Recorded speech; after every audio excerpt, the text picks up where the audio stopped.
दोस्तों, बॉलीवुड एक्ट्रेस नीना गुप्ता अपने बेबाक अंदाज के लिए जानी जाती है। पब्लिक हो या पर्सनल लाइफ, कोई भी उनसे उलझने की जरूरत नहीं करता। और इसी से जुड़ा एक किस्सा भी है, जब उन्होंने वेस्ट इंडीज के मशहूर क्रिकेटर विवियन रिचर्ड्स को शादीशुदा होने के बाद भी डेट किया था, जिसके चलते वो कुछ ही महीनों के बाद प्रेग्नेंट हो गई थी। जिसके बाद उन्होंने विवियन रिचर्ड्स से शादी करने को कहा, पर रिचर्ड ने साफ मना कर दिया था। लेकिन बावजूद उसके नीना गुप्ता ने उस बच्चे को जन्म दिया और पिता का नाम पूछे जाने पर बड़ी बेबाकी से जवाब दिया कि इसका कोई पिता नहीं है। हालांकि दोस्तों, उनसे कई मौकों पर बच्चे के पिता का नाम पूछा गया, लेकिन नीना बेपरवाह होकर अपने काम में जुट गई। और सालों बाद जब खुद विवियन रिचर्ड्स ने नीना गुप्ता से माफी मांगते हुए पूरी दुनिया के सामने स्वीकार किया कि हाँ, वो नीना के बच्चे के पिता है, तब जाकर दुनिया समझ गई कि यूं ही नहीं नीना गुप्ता को इतनी बोल्ड और बेबाक अंदाज के लिए जानी जाती है। दोस्तों, क्या आप भी नीना गुप्ता से जुड़ा कोई किस्सा जानते हैं? हमें कमेंट सेक्शन में लिखना मत भूलिए।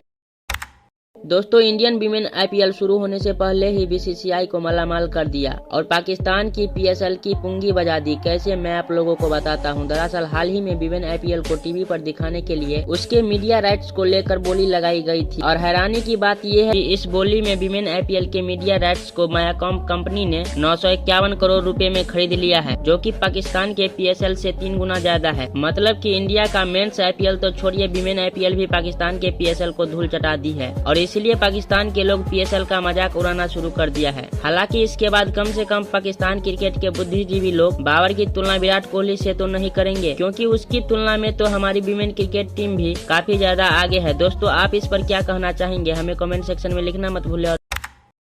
दोस्तों, जयपुर में रहने वाले भीमराज शर्मा जी ने गाय के गोबर से करोड़ों का बिजनेस बना लिया। लेकिन कैसे? दोस्तों, पेपर बनाने वाली कंपनी में एक छोटे से नौकरी से शुरुआत करने वाले भीमराज जी के दिमाग में अचानक से एक आइडिया आया कि क्यों न गाय के गोबर से पेपर बनाया जाए। हालांकि शुरुआत में लोग उन पर हंसे, लोगों ने उनका खूब मजाक उड़ाया, लेकिन उन्होंने हार नहीं माना और किताबों के जरिए ही गाय के गोबर पर रिसर्च चालू कर दी। और एक दिन ऐसा आया जब उनका ये फॉर्मूला कामयाब हो गया। उन्होंने तुरंत अपनी बेटी की शादी के लिए जमा किए हुए पैसे को ही अपने बिजनेस में लगा दिया, जिसमें वो गाय के गोबर से पेपर बनाते और फिर उसे बेचते। देखते ही देखते उसका ये बिजनेस बढ़ता चला गया और उन्होंने अपनी बेटी को भी इस काम में लगा दिया। दोस्तों, आज उनका यही बिजनेस गाय के गोबर से 70 से ज्यादा पेपर प्रोडक्ट बनाता है और उस प्रोडक्ट पर 50% का मुनाफा कमाकर एक साल में करोड़ों का बिजनेस करता है। दोस्तों, भीमराज जी ने लोगों के मजाक उड़ाने के बावजूद भी हार नहीं माना। उनके इसी जज्बे के लिए 1 लाइक तो बनता है। आप क्या कहेंगे इस पर? हमें कमेंट सेक्शन में लिखना मत भूलिए और प्लीज चैनल सब्सक्राइब कर ले। धन्यवाद।